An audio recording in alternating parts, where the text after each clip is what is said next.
What we have here is a Christmas movie for the sickos. Everybody who still has their Halloween decorations up is gonna love this movie, especially the people that think that Ghostface is kinda... Pause. Nosferatu, Nosferatu, Nos. People go both ways, but when you're actually watching the movie, it's more like Nosferatu, Nos. You gotta put some unholy stank on it. Doesn't really matter, the movie rocks.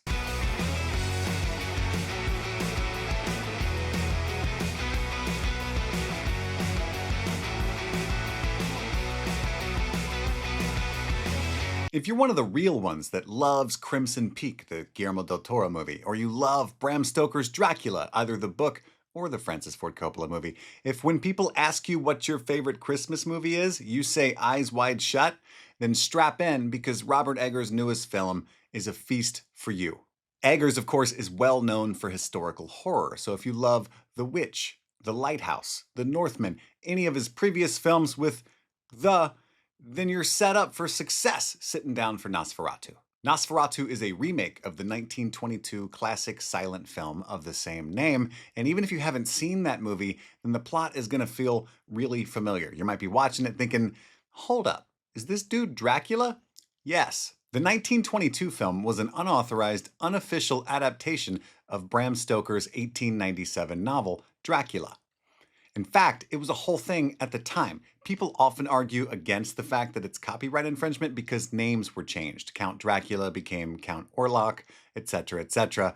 But in the original film from 1922, the interstitials attributed the source as Dracula. So there's really no hiding it. The cat's out of the bag. In fact, Bram Stoker's heirs, the heirs to the Bram Stoker fortune, not actual vampires, they sued the makers of the movie, and a court ruled that every copy of the Nosferatu film be destroyed. Obviously, some copies survived because we can still watch the movie, but that's pretty neat, right? They tried to bring it down.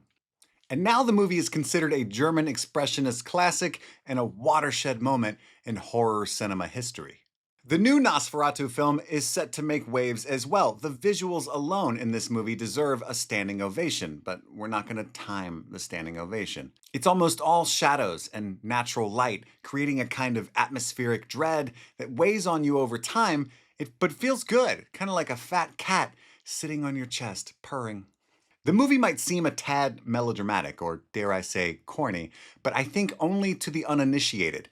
Eggers knows what he's doing, and if you're sold on his commitment to period piece dramatics, then you're going to find his depiction sumptuous and not suffocating. So the cinematography is cooking with gas. The production design, the costumes are all gorgeous. How are the performances? I'm so glad that you asked. They're phenomenal. Lily-Rose Depp is the anchor here, and I think she's had a rough go of getting the respect of general audiences. She's only been in things like Yoga Hosers, and then HBO's cursed foray with The Weeknd, The Idol. I don't know if you checked that out. You could probably skip it. But she's got the goods. She fearlessly commits to this weird role, a role that asks a lot of her, and I think ultimately she sticks the landing and takes a bow. Nicholas Hoult is having a hell of a year. I don't know if you watched The Order. That's a movie that just came out a couple of weeks ago. Justin Kurzel directed it.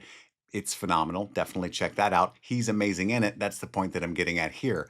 Willem Defoe is Willem Defoeing all over the screen. I could feel the audience in that theater collectively smile as soon as he popped up on screen. Much like The Lighthouse or his work with Yorgos Lanthimos, he's kind of terrifying in this movie, but also hilarious. But Bill Skårsgard, Count Orlok himself, that's most likely what you want to hear about. And oh my God.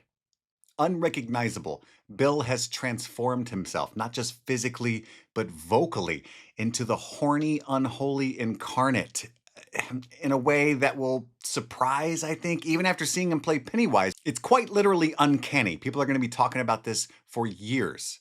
The guy is a chameleon.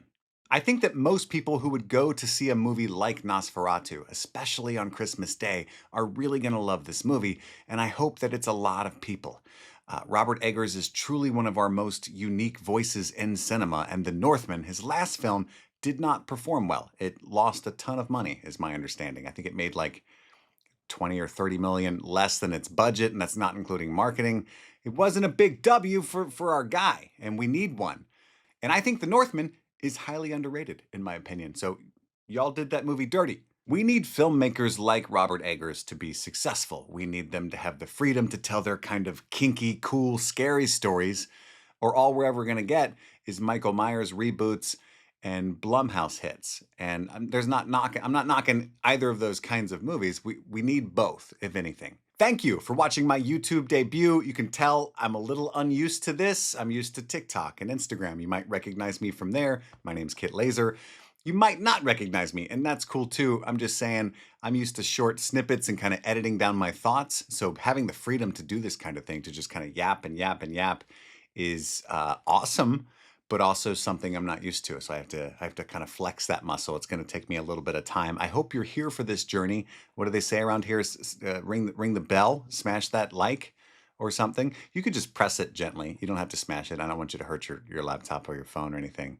But I love movies. I'm going to be talking about a lot of movies on here. I have a podcast called Streaming Things. You might have heard of that. It's got a YouTube channel as well, but most people just listen to it. If you like TV, check that out. Follow me on Instagram and TikTok. I'm going to be doing at least one video a week here on YouTube, but the goal is like 3.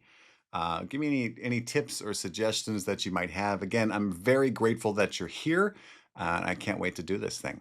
As always, be kind to each other in the comments and love what you love.